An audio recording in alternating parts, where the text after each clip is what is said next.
In this pod-slice summary of the Jordan Peterson podcast, Dr. Jordan Peterson and guest Matt Taibbi discussed the disruption of traditional journalistic and political norms, which they noted was somewhat embodied by the rise of Donald Trump. They also commented on the rage and incomprehension this caused within established circles. Matt then narrated his unconventional path into journalism. He began in Uzbekistan as a freelance writer who inadvertently became part of the national baseball team. He described a humorous experience where they had ground rules like hitting a sheep was considered a triple and hitting a cow a double due to the unique conditions of the field. From there, Matt moved to Mongolia, seeking more isolation to enable him to write. In Mongolia, he joined the local basketball league and became quite popular due to the country's fascination with the sport at the time. He also mentioned his time studying in St. Petersburg, Russia, prompted by his love for Russian comic fiction. He highlighted his desire to learn Russian so he could read his favorite works in their original language. Later, Matt detailed his journalistic endeavors in Moscow, where he worked for the Moscow Times, a newspaper catering to the expat community. He eventually co-founded his own publication called The Exile, a satirical nightlife guide that parodied formal journalistic structures.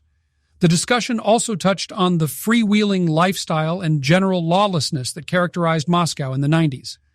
Over time, this changed as Putin came into power and elements such as corruption and bribery became less effective, leading to the closure of Matt's newspaper. The discourse revisited Matt's writing influences, notably gonzo journalism and its prominent exponents like Hunter S. Thompson and Tom Wolfe. Towards the concluding part, Matt critically examined the evolving nature of American journalism, noting its move away from the narratively interesting journalists to more mediocre, boring ones. He exhibited his disappointment with modern media, citing the New York Times as an example of how formerly reliable sources had become almost unrecognizable. Lastly, Matt and Dr. Peterson agreed on the unfortunate truth that despite its flaws, institutions like the New York Times were once revered for their factual reporting, something they feel is lacking in the current media landscape. They reference Chomsky's viewpoint that the New York Times has plenty of facts. The challenge lies in navigating through its biases. This portion of the conversation between Dr. Jordan Peterson and Matt Taibbi shifts focus to Matt's personal experiences in Russia and his thoughts on the Russia-Ukraine conflict. Taibbi talks about the complexities of the conflict and his criticisms of its coverage. He's critical of the invasion by Vladimir Putin and a critic of Putin from the start, but also highlights the long-standing involvement of the United States in supporting Ukraine against Russia. Dr. Peterson and Taibbi then dive into the disturbing possibilities of the ongoing Russia-Ukraine conflict. Peterson raised concerns about potential consequences while expressing his frustration at the lack of serious attempts for peace talks. They both discuss the consequences of Western foreign policy decisions towards Russia and the idea of regime change in Russia. They note the naivety and dangerous assumption that a changing leadership will automatically result in a more democratic and open Russia. They then talk about the opportunity that arose for mutual cooperation between Russia and the West in facing challenges like Islamic terrorism. They critically discuss the situation where the military-industrial complex benefits from the ongoing situation in Ukraine. The discussion extends into the consequences of weakening a nuclear-armed country such as Russia. Dr. Peterson questions the endgame of Western foreign policy towards Russia and fears the danger of a broken state losing control over nuclear weapons. Taibbi expressed concern about installing a democratic leader in Russia, implying that it might lead to unstable situation and could bring more harm than good. They considered the reasonably recent Abraham Accords, an agreement that normalized relations between Israel and a number of Arab states, as an example that peace is possible even in the most chaotic situations. During the conversation, they also examined how domestic politics and short-sighted foreign policies can complicate international relations. They criticized President Joe Biden's administration for failing to recognize and capitalize on the success of the Abraham Accords. This led to more strained relations with Saudi Arabia and a missed opportunity for improved energy relations. The conversation then concludes with Dr. Peterson's criticisms of the U.S. administration's handling of potential peace talks, questioning why Western powers flag-wave their support for democracy in Ukraine without considering the complex history and context of these countries. The history, as Dr. Peterson mentions, includes a troublesome past marked by totalitarian rule, making overnight transformations to democracy incredibly difficult, if not impossible. The conversation continues with Taibbi remarking on the stark differences between politics in the former Soviet Union and the U.S. in Russia. He noted, the connections between politicians and power and wealth were utterly transparent, whereas in America he felt initially like there had to be another layer, given how the speakers said very little and yet tightly controlled who could be considered a legitimate contender. Discussing the 2016 U.S. election, Taibbi told Peterson that he believed journalists and donors tried too hard to control who the nominee would be. When Trump disrupted this pattern, they responded with disbelief and anger. Trump played a smart political game, according to Taibbi, running against the journalists, donors, and the so-called two-party system, which he described as a one-party system in disguise. They also discussed the failure of Hillary Clinton's presidential campaign. Peterson and Taibbi analyze her misguided strategy of presenting herself as an experienced insider during a time when distrust towards Washington was on a high.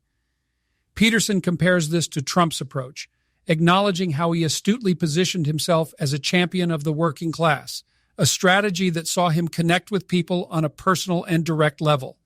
Taibbi also cites the lack of respect Clinton showed to the working class demographic, contrasting this to Trump's obvious appreciation and understanding of these individuals, which many suggest may come from his background in construction.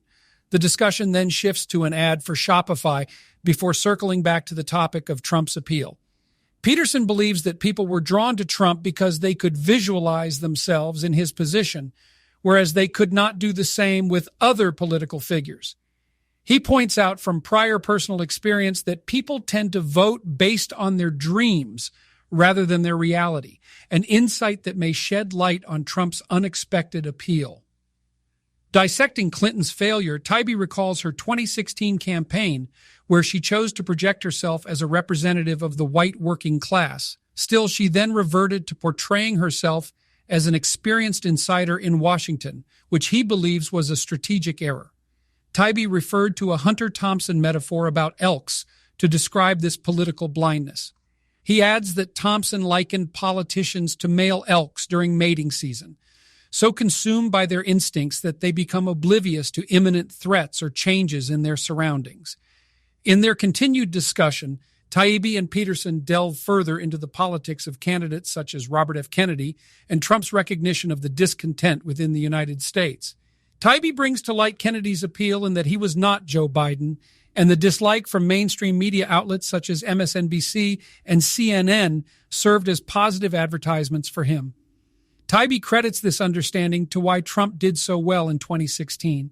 He emphasizes that unlike Bernie Sanders, who showed a lot of affection for the Democratic Party, Kennedy is ready to challenge individuals within the Democratic Party structure, which he believes will appeal to many voters. Taibbi and Peterson then shift their discussion to Taibbi's experience working for Rolling Stone. He recounts how it allowed him to delve into a variety of investigative pieces covering a range of issues like the ratings agencies, foreclosure fraud, municipal bond regulations, and more. Diving into the 2008 financial collapse, Peterson and Taibbi discuss how the creation of a technological financial instrument unexpectedly altered the market. As financial institutions started selling high-risk mortgages at a fast rate, which was abetted by political policies from the Democrats and Republicans, a widespread housing boom was observed. This resulted in people being sold houses they could not afford, leading to a financial crisis. The discussion also covers the failure of Hillary Clinton's 2016 campaign, her strategic error of constantly oscillating between portraying herself as representing the white working class, then shifting towards showcasing herself as an experienced Washington insider, is discussed as one of the reasons that led to her loss. Ultimately, the conversation highlights the repercussions of strategic political decisions, the dynamics of the financial world, and the nuances of journalistic experiences. Analyzing political strategies, Jordan Peterson and Matt Taibbi further discuss Robert F. Kennedy's appeal among voters due to his readiness to challenge individuals within the Democratic Party structure. Taibbi attributes this understanding of voters' discontent to Trump's success in 2016. Their conversation then turns to the 2008 financial collapse. Together, they discuss how accelerated selling of high-risk mortgages backed by political policies resulted in a housing boom and inevitably a financial crisis. Beyond the economic crashes, Taibbi and Peterson also dissect Hillary Clinton's political strategies during her 2016 campaign. Principally, her recurring critique concerns her wavering portrayal as either a representative of the working class or as an experienced insider entrenched in the Washington mechanism. On the subset of finance, Taibbi shares his experiences working for Rolling Stone, handling investigative pieces on ratings agencies, foreclosure fraud, and municipal bond regulations. Peterson and Taibbi later discuss post-2008 financial collapse strategies, underscoring the destructive impact of selling high-risk mortgages. Focusing on Trump's tactics, Taibbi acknowledges his successful harnessing of general discontent within the population. Allegedly, Trump capitalized on people's anger over millions losing their homes after the financial crisis of 2008.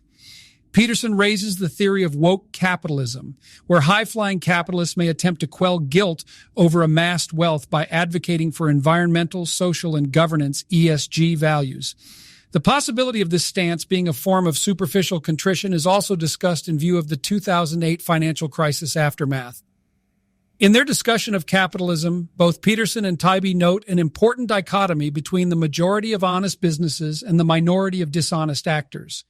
They emphasize the significant harm unregulated rogue entities can cause, leading to the suppression of honest enterprises.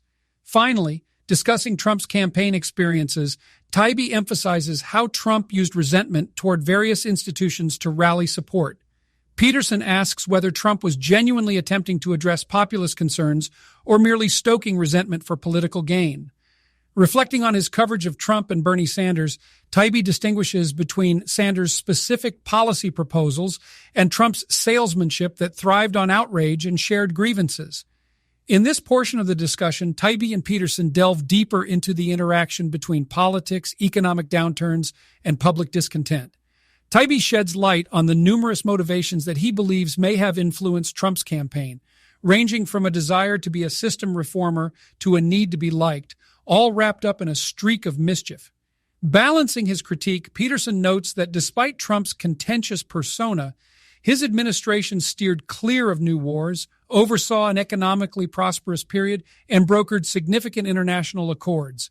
The conversation shifts to law enforcement strategies and policies, specifically broken windows policing and its impact on communities, as studied by Taibbi in his book, I Can't Breathe. He notes that these practices resulted in constant, unnecessary public confrontations, creating an atmosphere of hostility and leading to many incidents of police brutality. Taibbi suggests these stopping and frisking programs were largely responsible for escalating minor disputes into major altercations with fatal outcomes. In their assessment of broken windows policing, Taibbi explains that it was implemented unevenly across different neighborhoods, leading to racial disparities in minor stops and harassment by law enforcement, contributing to societal divisions and frustrations. Garner, whose case Taibbi investigated extensively, was subjected to repeated harassment due to his street hawking activities, feeding into the narrative that these policing strategies, aimed at maintaining order, often created disturbances in particular neighborhoods, impacting their residents disproportionately.